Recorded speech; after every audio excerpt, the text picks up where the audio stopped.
नमस्कार मित्रों, उत्तराखंड मुक्त विश्वविद्यालय के कम्युनिटी रेडियो हेलो हल्द्वानी में आपका बहुत स्वागत है। 91.2 मेगाहर्ट्ज की रेडियो तरंगों पर आप इसे सुन पा रहे हैं।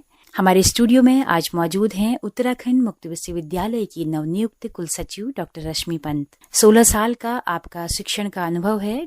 MBPG कॉलेज हल्द्वानी में आप मनोविज्ञान विभाग में डिपार्टमेंट ऑफ हेड रह चुकी हैं, प्रोफेसर हैं मनोविज्ञान की, और दूरस्थ और मुक्त शिक्षा के साथ में यानी कि उत्तराखंड मुक्त विश्वविद्यालय के साथ में बतौर रीजनल डायरेक्टर पिछले 9 सालों से जुड़ी हुई हैं। सुदूर पहाड़ के एक एक स्टूडेंट की क्वेरीज जो हैं वो आपने बतौर रीजनल डायरेक्टर रहकर सुनी हैं।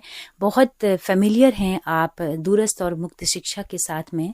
और दोस्तों, संभवतः वह चुनिंदा उन चंद महिलाओं में से हैं जिनको कुल सचिव जैसे जिम्मेदार पद का दायित्व दिया गया है। तो महिला सशक्तिकरण के लिहाज से या फिर महिला बिरादरी के हवाले से अगर मैं कहूँ तो एक बड़े जिम्मेदार पद पर कुछ कर दिखाने का उन्हें एक अवसर मिला है। डॉक्टर रश्मि पंत, आपका बहुत बहुत स्वागत है हमारे स्टूडियो में।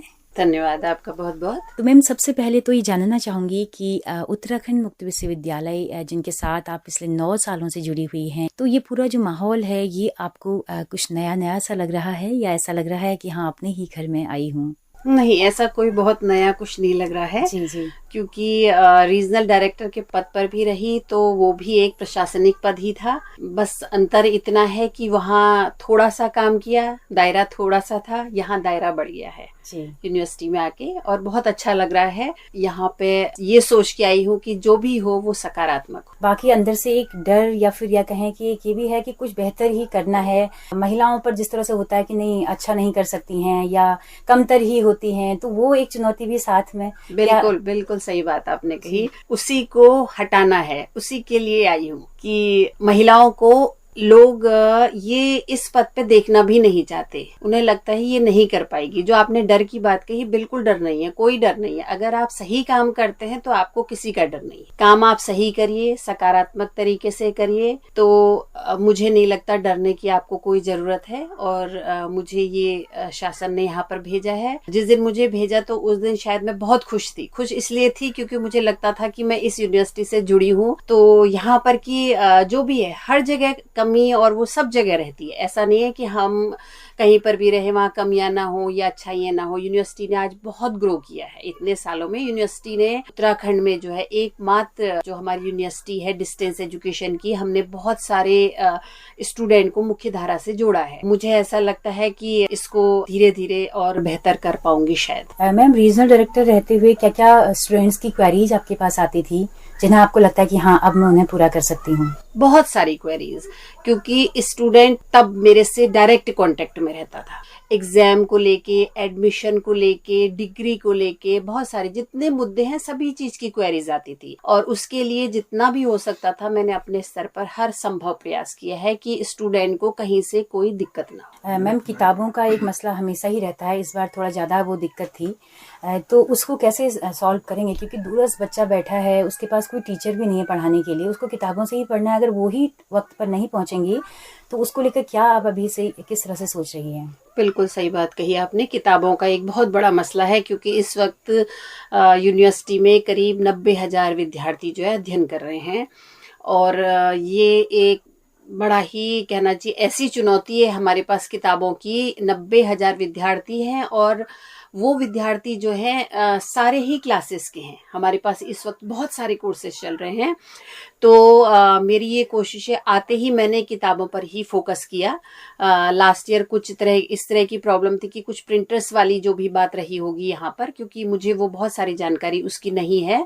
कोविड टाइम पे बहुत सारी चीजें दिक्कतें भी हमें आई थी, बट इस बार मुझे ऐसा लग रहा है कि किताबें जो है स्टूडेंट के पास टाइमली पहुंच जाएंगी। जी मैम, उसके अलावा कई बार किताबों में प्रूफ की गलतियां भी होती हैं। मतलब बच्चों की हर दिक्कत को आपको लगता है कि सॉल्व करने के लिए आपको हर तय प्रयास करना होगा? हाँ बिल्कुल, आपने सही कहा। बहुत सारी गलतियां भी रहती हैं, बट किसी भी चीज कई बार बहुत सरल नहीं होती है। बिल्कुल।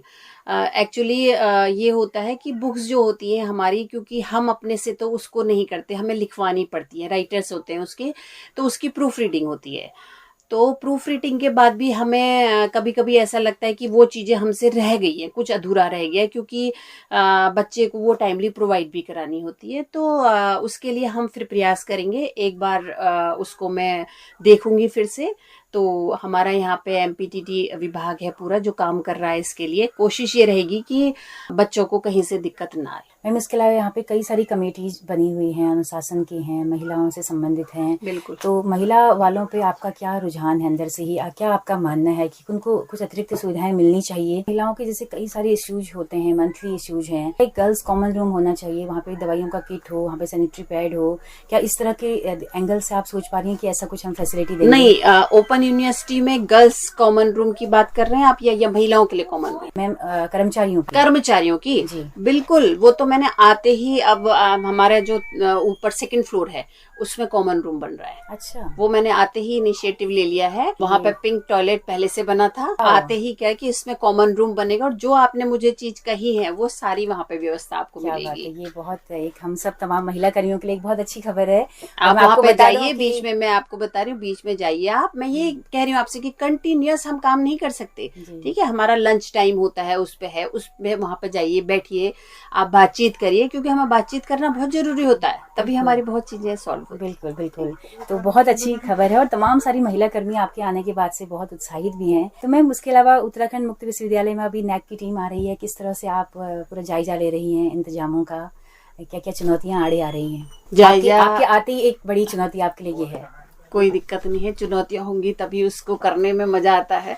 आके अगर बैठ जाती तो लगता है कि कुछ भी नहीं है यहाँ करने के लिए। हालांकि टास्क है, एक बहुत बड़ा टास्क दिया है, तो उसको पूरी तरह से निभाने की कोशिश कर रही हूँ और डेली राउंड पे निकलती हूँ, डेली देख रही हूँ कहाँ पर क्या चीजें हैं और कोशिश यही है कि जो है हमारा को VC साहब का मार्गदर्शन तो है ही है। सर हमारे साथ हैं, बाकी पूरी टीम है हमारे साथ, ऐसा नहीं है। इसमें मैंने जो एक एक्स्ट्रा चीज ऐड की है वो ये है कि हमारे जितना भी टीचिंग स्टाफ है उसको मैं साथ लेने की कोशिश कर रही हूँ। उनको काम डिस्ट्रीब्यूट कर दिए जाएं और वो जो है उनको पोर्शन में बांट दूंगी। इस पोर्शन को आप देखिए, जहाँ पे जो कमियां हैं उसको आप आके हमको बताइए और NAC की टीम आने तक मुझे ऐसा लगता है कि हम सारे काम पूरे कर लेंगे। जी मैम, मनोविज्ञान से आप वास्ता है आपका और आपने कई सारी सेल्स भी MBPG कॉलेज में बनाई थी। किस तरह से देख रही हैं, आज शिक्षक दिवस भी है, कैसे बदल रही हैं चीजें, एक शिक्षक कैसे बदल रहा है, स्टूडेंट्स आज बदल रहे हैं, क्या क्या चुनौतियां हैं एक शिक्षक के सामने? देखिए, शिक्षक के सामने तो हमेशा से ही चुनौतियां रही। आज मैं जब सुबह उठी तो सबसे पहले WhatsApp पे मेरे इतने सारे स्टूडेंट के मेरे मैसेज थे, तो मेरे लिए सबसे खुशी उसी में हुई कि मेरे को मेरा स्टूडेंट अभी याद कर रहा है वहां से आने के बाद भी।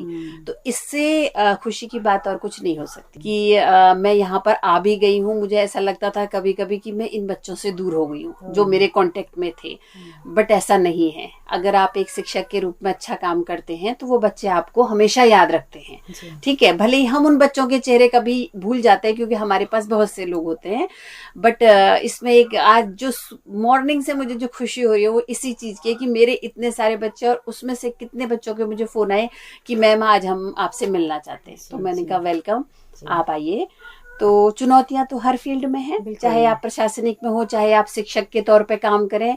और एक शिक्षक का तो सबसे बड़ा मुझे ऐसा लगता है कि उसकी भूमिका ये होती है कि आप उन बच्चों को जब तक उनसे फ्रेंडली नहीं होंगे और उनको इस तरीके से शिक्षा नहीं देंगे कि वो लाइफ में कुछ कर पाए, तो आपका शिक्षक होना बेकार है। उनको गाइड करिए, उनको डायरेक्शन दीजिए, दिशा निर्देशन देना आपका काम होता है।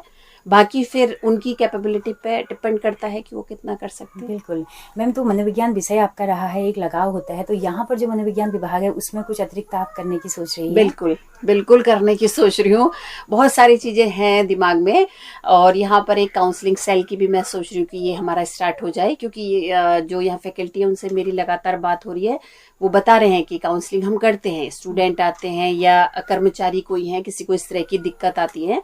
आजकल एक नॉर्मल सी चीज हो गई है स्ट्रेस एंजाइटी हमारे लिए, ठीक है?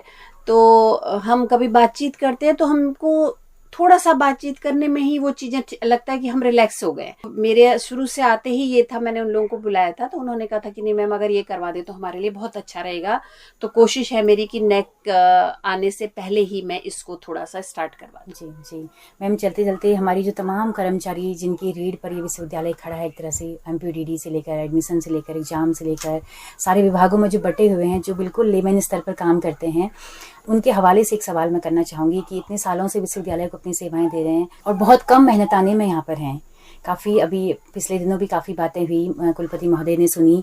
उनके लिए आप कुछ करते चलते चलते अपने पूरे कार्यकाल में अगर कुछ करके जाएं, क्या आप उनके बारे में कुछ सोचती हैं कि कर्मचारी जो होता है वो रीढ़ होता है? बिल्कुल सोचती हूँ, क्योंकि मैं यूनिवर्सिटी से ये समझिए कि 10 साल से जुड़ी हुई हूँ और मेरे पास भी वो आते थे, मैं भी उनको देखती थी और उन कर्मचारियों के लिए जरूर कुछ होना चाहिए, ठीक है, बट उसके कुछ नियम होंगे, कुछ सीमाएं होंगी, वो मुझे एक बार देखना पड़ेगा। और मैं कुलपति जी से भी बात करूंगी इस बारे में, माननीय मंत्री जी हैं हमारे, उनसे भी बात रखी जाएगी कि किस तरीके से हम इनके लिए अच्छा कर पाएं, ताकि यूनिवर्सिटी, आपने कहा कि उन्हीं के सहारे, उन्हीं के कंधों पे खड़ी है, ये बिल्कुल सच्चाई है। जब तक कर्मचारी हमारे एक पिलर के रूप में काम करते हैं और उनको जब तक हम मोटिवेट नहीं करेंगे तो कोई भी संस्थान हो तो वो हमारा प्रॉपरली रन नहीं कर पाएगा। तो कोशिश करूंगी, इसके लिए पूरा प्रयास करूंगी और जितना हो सकता है। जी मैम, चलते चलते हमारी तमाम महिलाओं के लिए आपका कोई संदेश हो? महिलाओं के लिए एक ही संदेश है, मैं फिर आपसे दोबारा वही कहूंगी कि अपने को कमजोर ना समझें, कहीं नहीं, ना घर में न वर्क प्लेस में, कहीं नहीं। आप बिल्कुल कमजोर नहीं है, आप कंधे से कंधा मिलाकर चलिए पुरुष के साथ। और जितने भी हमारे पुरुष वर्ग है, मैं ये नहीं कह रही हूँ कि हमें उन्हें नीचा दिखाना है या इस तरह की कोई चीज नहीं है, बट ये कहना चाह रही हूँ कि वो हमें कमजोर ना समझे। हम कमजोर नहीं है, आज की महिला हर जगह पे बैठी हुई है, ठीक है। हमारी राष्ट्रपति महोदया हमारे बीच में है, उत्तराखंड की विधानसभा अध्यक्ष रितु खंडूरी जी, वो इतना अच्छा काम कर रही हैं, तो महिला कहाँ कम है। तो आप, लेकिन आपको प्रूफ करना होगा कि आप हैं, महिला हैं, तो आप काम करके दिखाइए। फिर वही बात कहूंगी कि ये नहीं कि मेरे पास बच्चा है तो मुझे जल्दी जाना है, मेरे पास ही नहीं, उसका आप थोड़ा सा इंतजाम करिए। और जब आप इस तरीके से करेंगे तो 100% आप पुरुष के बराबर कंधा मिला के चल पाएंगे।